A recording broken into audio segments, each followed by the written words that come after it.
hidrogen rabitəsini. Görək hidrogen rabitəsi nədir, nələr arasında olur?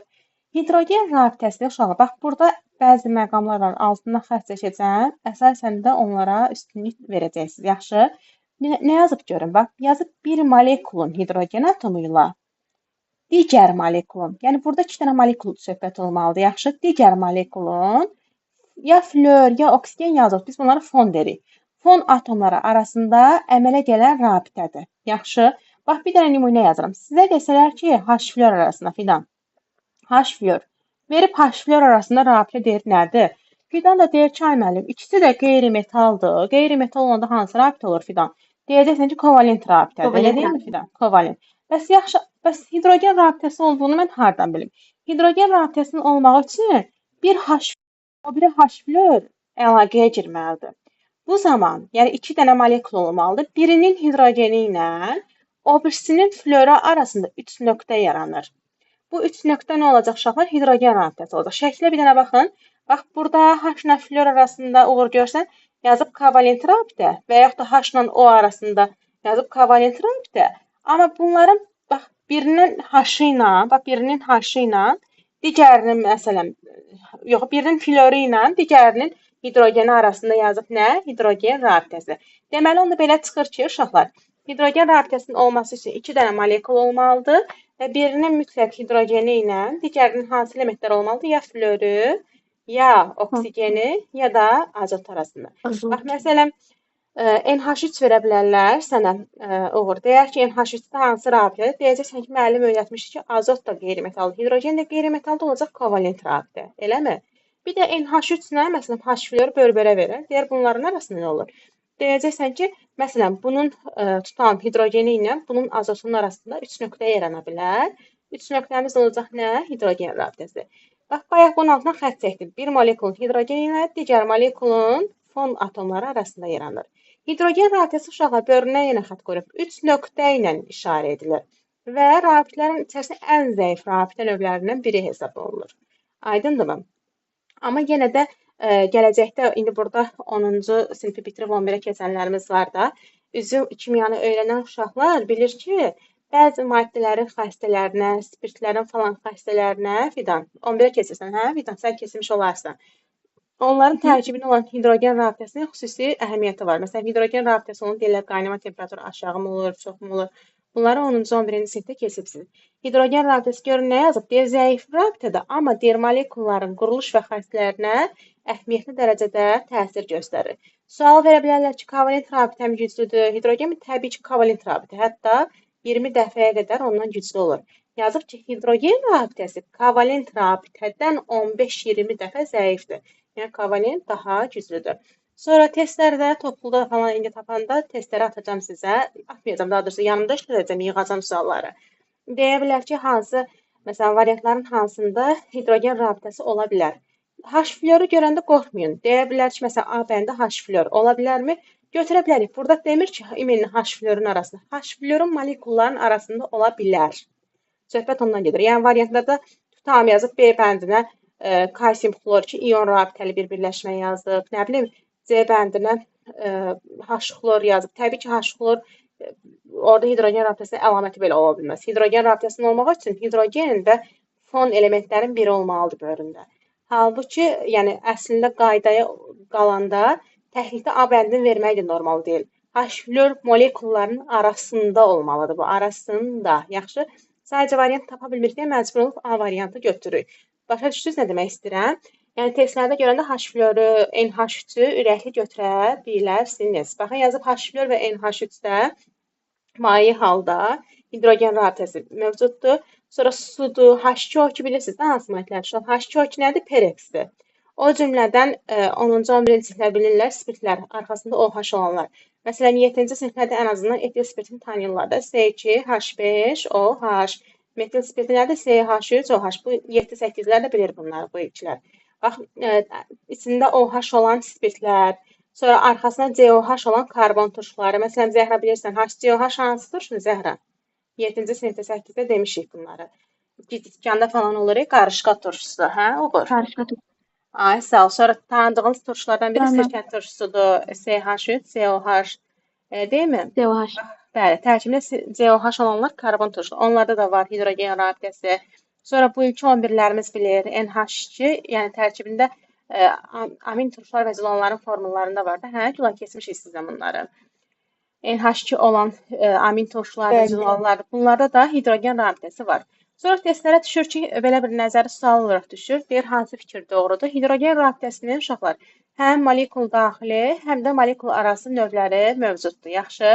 Bir də uşaqlar, əslində biz suyun formulunu H2O yazırıq, olur. Amma qanuna qalanda, məsələn, variantları da tutsam, A variantı H2O yazıb. Amma əslində H2O-nu belə yazmalıdır, ayağında N şəklində.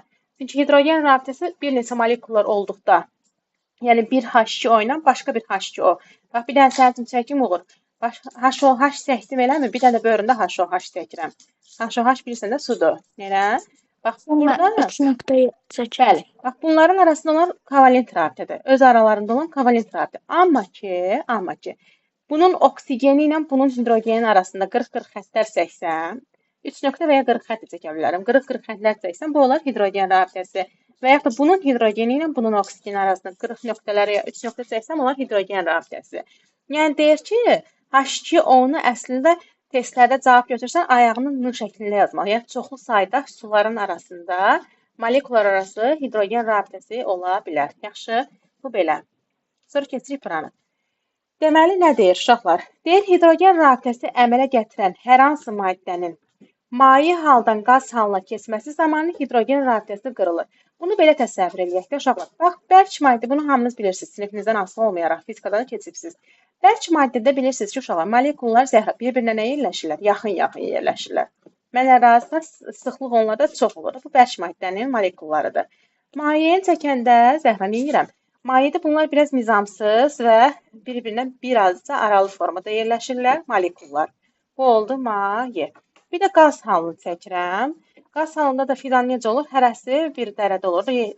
Daha böyük bir məsafəni tuturlar. Bəli, məsələn, görürsünüz, şar falan həcmi böyük olur. Niyə? Qaz molekulları hərəsi biraz məsafəli olurlar deyə. İndi nə deyir uşaqlar?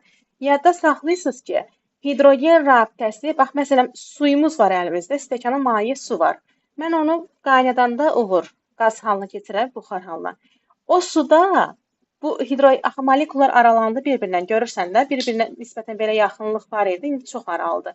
Hidrogen rabitəsi zaten zəif rabitə, tezcənə qırılır. O rabitə qırıldı burada. İndi cümləni başa düşdünüz nə demək istəyir? Bir də deyirəm. Deyir, hidrogen rabitəsi, uşaqlar, bax, maye haldan qaz halına keçəndə qırılır. Amma əks proses olanda fidan qazdan mayəyə qayıtsa, nə edəcək?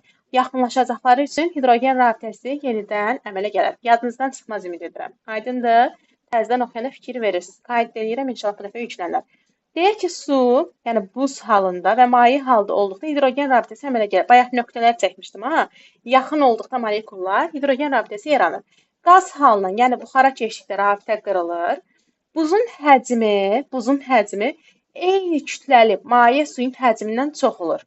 Sıxlığı az olur. Gəlin bunu bir dənə araşdıraq. Normalda uşaqlar, bax, nöqtələrlə çəkirəm fidan.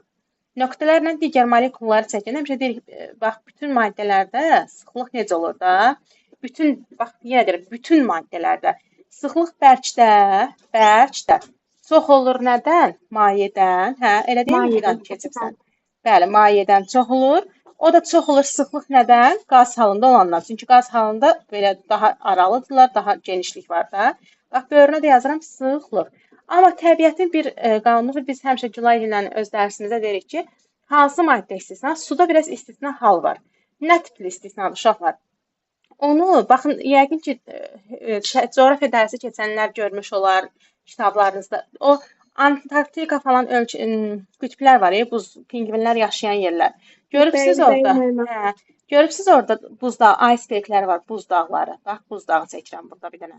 Buz dağları, uşaqlar, okeanın içərisində neyniyir uşaqlar? Okeanın içərisində yerə batıb, yoxsa suyun içində üzür? Suyun içərisində üzür elə. Bəli, çünki, baxın, nə olsun ki, nəhəngdir, nə olsun ki, böyük, sıxlığı azdır deyən, suyun, deməli, maye halının, suda maye halının sıxlığı bərk halının sıxlığından çox olur. Bu, belə deyək də, fizikamıza, kimyamıza zidd bir qanundur. Biz bunu həmişə deyirik, ilahiyyatla bağlayırıq ki, Hə, yəqin ki, Tanrı istəməyib oradakı dəniz canlılar, balıqlar falan var axı. Balıqların falan gediş-gəlişindən problem yaranmasın deyə. Yəni bu belə deyək də, həmişə bir dənə belə bir istisna halımız var. Yadınıza gəlir, deyirik ki, azotla oksigen reaksiya girəndə, indi endotermik, eksotermik keçənlər bilir də, normalda birləşmə reaksiyası getməlidir. Uşaqlar istilik Bu ayrılmalıdır. endotermik. Bəli, normalını yazıram. Amma normalda bir 4000 dərəcəyə qədər, 3000-ə qədərsə istilik ayrılıb cəmaatı qırmalıdır. İnsanları şimşək çaxanda qırılmalıdır o istilikdən. Hələ şimşəyin təpəmizə düşməyini demirəm, amma istiliyini deyirəm ki, istilik bütün bitkiləri, heyvanları, insanları öldürməlidir. Amma bu da ilahi bir şeylə bağlayırıq ki, hə, istisna haldır ki, burada istilik hardasa 3000-ə qədər, 4000-ə yaxın istilik udulur, geri qayıdır. Elə bir atmosferə çəkilir. Başa düşdünüzmü? Bir bunda istisna hal veririk. Buna xüsusi bir açıqlama verə Bir də bilmirik. Just 2-də var idi Hə, deyəsən. onlar çox testə düşmür. C-lə S2-nin reaksiyasından C2-nin alınması da var, düz deyirsən. Amma belə testə o düşmür. Yəni ən çox buna istisna veririk də. Və təbiətlə bağladığımız odur ki, hə, ilahiyyatla bağlıdır. Xüsusi bir açıqlaması yoxdur. Eyni zamanda su ilə də bağlı. Biz deyirik ki, bu da yəqin ki, o dəniz varlıqlarının hərəkətinə maneçilik olmasın deyə istisna hal kimi uşaqların yadında saxlayırıq. Qaldı ki, o həcm söhbətinə uşaqlar. Məsələn, mənim tutam ki, orta məktəbdə fizikam yaxşı olmayıb. Onu mən fiziki düsturlarla o Klapeyron tənliyi var. Fizikadan keçənlər bilər, biz işlətmirik kimyada. Rho V bərabər MRT-dir, NÜRT-dir nədir? Keçibsiz də fizika bilənlər. Bəli, müəllim. Keçibsiz belə Müəllimdir. Klapeyron tənliyidir. MRT. Hə, bax Bəli, bu bəli, nəsə müəllim. buradan çıxarış eləyirlər, nəsə izahat falan verirlər ki, suda niyə belə olub. Biz onu elə yadda saxlamırıq. Testə düşəndə şəxsən mən necə yadda saxlayıram bu suyun istisnalığını. Adi butulkaya məsələn 1 litrlik olur, butulkaya su doldururam, yayda da isti olur, su doldurub aparıram dondurucuya qoyuram. Sonra suyun ağzını açanda su başlayır sanki butulkanın ağzına belə qırağı daşımağa. Görübsüz də yəqin hamının başına gəlib. Dondurucuya qoyursunuz, biraz su ərimək istəyir ha, donmuş suyu çıxarırsınız, qoyursunuz otağa ki, biraz ərisin. Əridikcə içində də buz var axı. Qapağını açanda su sanki daşmaq istəyir. Yəni ki, suyun elə belə deyək də, həcmdə nə görürsüz? Artım görürsüz. Deyir ki, bax buzun həcmi eyni kütləli maye suyun həcmindən çox olur. Mən onu doldurduğum 1 litrlik suydu. Amma ki, yenə də həcm olaraq orada bir artım baş verdi. Daşdı. Başa düşdünüzmü? Mən onu elə yadda saxlayıram. Testlərimdə kimya testlərini o formada işləyirəm. İndi fizika müəllimimizdən də soruşarsınız. Bəlkə çıxarışlı, mən heç fizikadan aram yoxdur. O düsturlara bir-birindən çıxara gedirlər. Bəlkə də elə bir elmi izahat verə bilərsiniz də. Mən şəxsən toplulaşıcı olan hamısını vaxtında o Gülay bilir də öz uşaqlığımdan həmişə danışdım onlara dərsdə. Abituriyent vaxtından elə yadda saxlamışam ki, hə, butulkanın ağzına atıram, buzlu su qalır otaqda biraz ərimək istəyir, əriyəndən sonra suyu atıram ki, içim sərin-sərin, görürəm su daşmaq istəyir. Yəqin hamının başına gəlib. Bir testi onunla həll edirəm, bir də ki, bu iceberg gözümün qabağına gətirir, testlərimizi həll edirəm. Bu belə. Sonra keçirik indi bu bir səhifəyə, görək burada nəyimiz var. Gəlin buna kim cavab versin? Fidan, sən cavab ver buna. Yaxşı. Amma izah İlk öncə edirlər. İlk öncə burada birincisində görürük ki, H2O və H2O molekulları arasındakı rabitə yaranıb. Bir də ki, onlar arasında olan bilirik ki, iki dənə qeyri-metal arasında kovalent rabitə var və qeyri-metal olduqlarına görə, müxtəlif olduğuna görə paxıllıq yaranır aralarında. A burada kovalent rabitədir. B isə onlar arasında olan, yəni molekullar arasındakı olan hidrogen rabitəsini 3 nöqtə ilə göstəribdir. Bəli, Amma ikinci, yəni ikinci C-yə baxdığımız zaman isə görürəm ki, metal, bir də xlor, yəni qeyri-metal arasında yaranan rabitədir. Natrium da bir valentli, xlor da bir valentli olduğuna görə aralarında təkrar olan bir xətt çəkilib, yəni rabitə olaraq. Bu da ki, metal rabitəsidir. Çünki metal, daha doğrusu ion rabitəsidir. Çünki ion, bəli, metal və qeyri-metal arasında yaranıb. Onu da cavablardan seçirik D variantı. Ay, sağ ol. D variantı olur. Yəqin ki, hamıya aydın oldu keçdiklərimizdən bağlı. Keçirik indi ən vacib, bütün bugünkü 8-lərin keçdiyi, 9-lar da bildikləri. Fayda nətədir? Kristal qəfəsin tiplərini aşağılar. Bugünkü 8-lər də daxil olmaqla hamı diqqətlə qulaq asın. Bugün keçəcəksiniz kristal qəfəsin tiplərinə. Uşaqlar, kristal qəfəsin tipləri deyəndə nə başa düşürük? 18 nəfər olduq. Baxın, kristal qəfəs anlayışı ilk öncə onu deyim ki, bərk maddələr üçün aid olacaq. Yəni, testlərdə siz maye, qaz görsəz, onları kristal qəfəs olmur. Kristal qəfəs adı üstünə qəfəs nələrdə olacaq? Bərk maddələrdə olacaq. Səslərdən kimisə açıqlar. O görüm, Zəhran səsi açıq qalır. Bağlayaq, şotu gəlməsin. Bərk maddələrin hissəcikləri uşaqlar, əgər nizamlı düzülərsə, olacaq qəfəs. Yox, əgər nizamsız düzülərsə, bu zaman bax nə yazıb? Deyir nizamsız, altdan xətt çəkin. Nizamsız yerləşəndə hissəciklər, o nöqtələr əgər nizamlı yerləşibsə qəfəs yaradır. Nizamsız olanda amorf deyirlər. Yaxşı, amorf forma olacaq. Deməli, bərk maddələri biz iki yerə böləcəyik. Bəziləri kristal formada olacaq, kristal qəfəsə əmələ gətirəcək. Bəziləri isə nizamsız olduğuna görə amorf, yəni formasız halda olacaq. Testlərə amorf maddələri variantları soruşurlar. Yadda saxlayırsınız, ən birinci olaraq da amorf maddə bütün testlərin yaraşığı şüşədir. Yəni mütləq şüşə variantlarda olur da. Şüşədir, gildir, qətran parçasıdır. Əzbər yadınızda saxlamalısınız. Kristal qəfəsin isə 4 tipi var. Baxın, xətt çəkirəm. 4 tipi var və qəfəsin düyün nöqtələri olur. İndi öyrədəcəm dərsin daxilində. Düyün nöqtələrində əgər ion yerləşərsə olacaq ion kristal qəfəsi Zəhra, metal yerləşərsə metal kristal qəfəsi, atom yerləşərsə atom kristal qəfəsi, yox, molekul yerləşəcəksə düyün nöqtələrində molekul kristal qəfəsi olacaq. Və uşaqlar, ion, metal və atomun üçü birində olacaq. Nə deyəcək uşaqlar? Qeyri-molekulyar quruluşlu maddə. Yaxşımı? Bilirsən, bunları bu 8-i bitirən hamı bilir. İon, metal və atom kristal qəfəsinə malik olanlara qeyri-molekulyar quruluşlu deyəcək. Molekul kristal qəfəsinə malik olanlar adı üstündə molekulyar quruluşlu olacaq. Məsələn, bu il biz bunları 8-ləri Zəhra, məsələn, Zəhra var burada. Başqa gün kim var burada? Xanım sən də 8-də, yox, xanım 7-ni bitirdi. 8-lərdən qızlarımdan Zəhra qoşulub hal-hazırda dərsə, uşaqlar. Özü Zəhra olimpiyadamızın FOD-da iştirak edən şagirdlərdən biri olub da. Onlarla testlərə dəfələrlə rastlaşırıq. Deyir, qeyri-molekulyar quruluşlu maddələri seç. Neyinirik Zəhra? Baxırıq ki, əgər kristal qəfəsimiz uşaqlar iyondursa, metaldırsa, atomdursa nərgiz qeyri-molekulyar götürəcək. Yox, molekulsa adı üstündə molekulyar kristal deməli quruluşlu maddə olacaq. Və yadda saxlayırsınız ki, nə yazıb görün? Deyir, qeyri-molekulyar quruluşlu maddələrin ərimə temperaturu, bərkliyi molekulyar quruluşlu maddələrinkindən çox olur. Hə, Zəhra? Ərimə temperaturları və bərkliyi digər, bir dənə qalba molekul. Onlara nəzərən daha çox olur. İndi keçək bunların dərinliklə. Uğur, ion kristal qəfəsini bu il keçəcəksən, bax bu qəfəslərə. Çox rahatdır. Əgər baxırsan molekula, yazılıb məsələn uşaqlar, natrium xlor. Əgər molekulun içərisində uşaqlar, ion rabitəsi varsa, göz yumulu onu ion kristal qəfəsi götürəcəksiniz. Yaxşı? Və kristal qəfəsin düyün nöqtələrində uşaqlar, burada bilirsiniz, natrium müsbət, xlor mənfidir. Bilmirsinizsə də bu ilki öyrədəcək müəlliminiz, hardan çıxdı müsbət mənfi.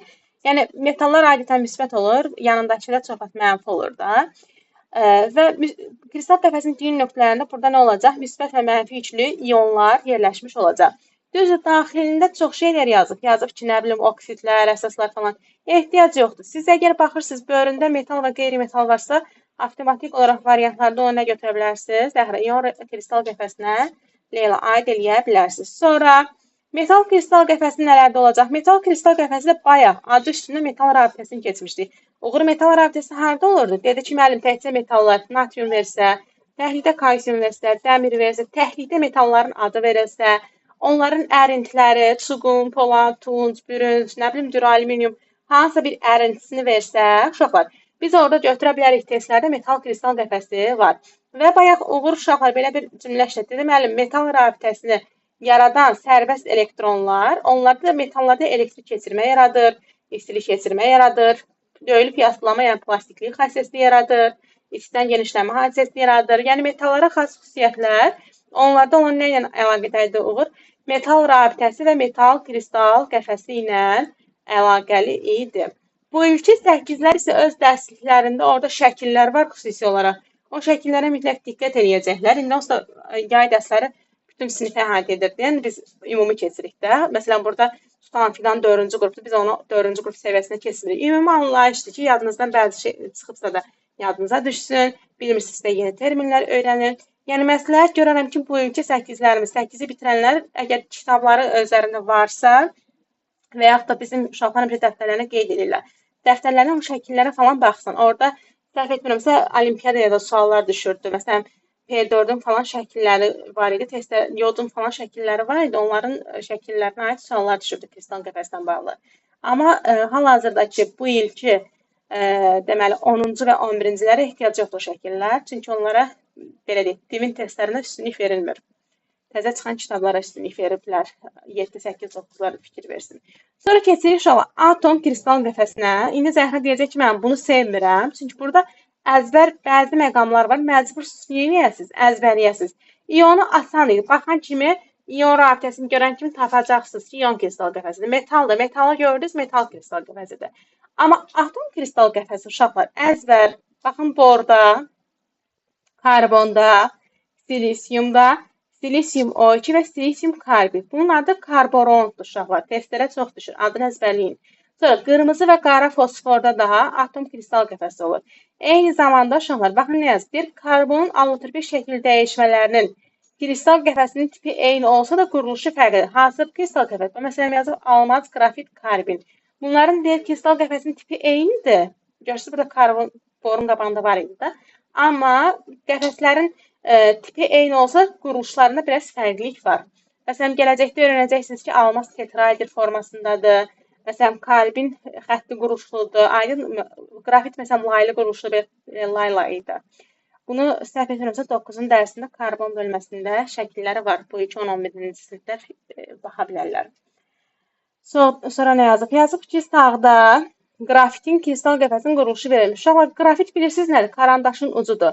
Hətta 9-cu sinif dərsliyində qeyd edib ki, uşaqlar, karandaşın ucunu biz dəftərə çəkəndə filan onun pulcuqlarının buraxması oradakı molekulların laylı şəkildə yerləşməsi ilə əlaqədardır. Bizə sağ tərəfdə verdiyi güya ki, grafitin şəklini oxşatmağa çalışırlar. Laylı olduğunu, layla olduğunu göstərir. Kimdir sual verə mənə? Saat уже 10'dur. Bizim hələ dərsimizin vaxtına biraz var yox. Sonra, burada uşaqlar əzbərləməlisiniz başqa nəyi? Baxın, karbonun, bayaq dedik, hamısı C hərfindən işarə olunanlar karbondur da. Dedik, hamısı atom kristal qəfəsinə aiddir. Baxın, yazıq kristal qəfəsi olaraq atomdur. Amma almazın hibrid vəziyyəti nədir? SP2, grafitinki SP2, karbinki nədir? ESP-dir. Bunları əzbərləyirsiniz. Almaz tetraederdir. Səsləri bağlayaq. Grafit laylıdır. Karbin isə xətti quruluşa malikdir. Və bunları filan gələn dəfə yeniyəcəm. Əzbər sizdən soruşacağam. Deməli, hansıları atomu da əzbərlədiniz. İndi keçirsiniz molekul kristal qəfəsi. Yerdə qalan bütün maddələr, bütün molekulların uşaqlar ancaq bərk halı nə olacaq filan? Molekul kristal qəfəsi olacaq. Yaxşı. Ancaq testlərə belə bir sual düşür ki, deyir, hansı maddələr adi şəraitdə belə molekul kristal qəfəsi olur? Sən də təbii ki, bilməlisən ki, ağ fosfor adi şəraitdə də bərkdir.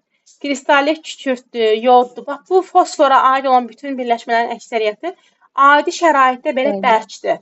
Sonra glukoza bilirsiniz bərkdir, saxarozadır, fenoldur. Bax, bunlar da adi şəraitdə bərk olan maddələrdir, zaten molekul kristal qəfəsi. Testlərə bəzən soruşur ki, məsələn, cavablarda su da var, su. Amma adi şəraitdə su axı bilirsiniz mayedir. Maye mən girişdə nə dedim? Kristal qəfəsi yarada bilməz. Kristal qəfəs olmaq üçün suyun buz halı lazımdır. Aydındır? Yenə deyirəm, testlərə düşə bilər ki, məsələn, variantlar verər. Zəhra deyər, adi şəraitdə molekul kristal qəfəsli maddənizi heç baxarsan ki, görən adi şəraitdə o bərkdirmi? Su zaten molekul kristal qəfəsinə malikdir, amma buz halında, bərk halında. İndi altında görün nə yazıb? Qaz və maye halında olan maddələr isə yalnızca bərklikdə molekul kristal qəfəsi yaradır. Burada da müəyyən qazlar və mayelər verib, uyğun olaraq öyrənəcəksiniz. Sonra keçirik buna. Zəhmət olmasa mənə desin Ayan. Mən deyim. Adın nədir? Ramal Əliyev. Çiçək sən sənə? Çiçək desin, çiçək. Sinifin denən, sonra denən çiçək.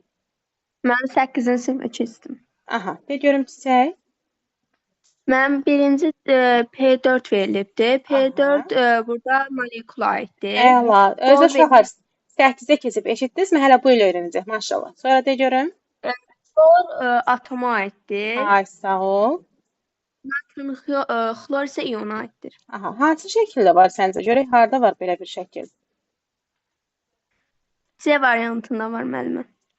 Deməli, bu aşağı gəldi, bu yuxarı, bu tamamilə doğrudur. Sən hərdən qoşulsan çiçək? Mən Ağstafadan.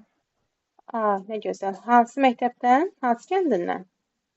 Aşağı Göycəl kəndində. Əla, çox gözəl. Rıfımında iştirak edibsən çiçək?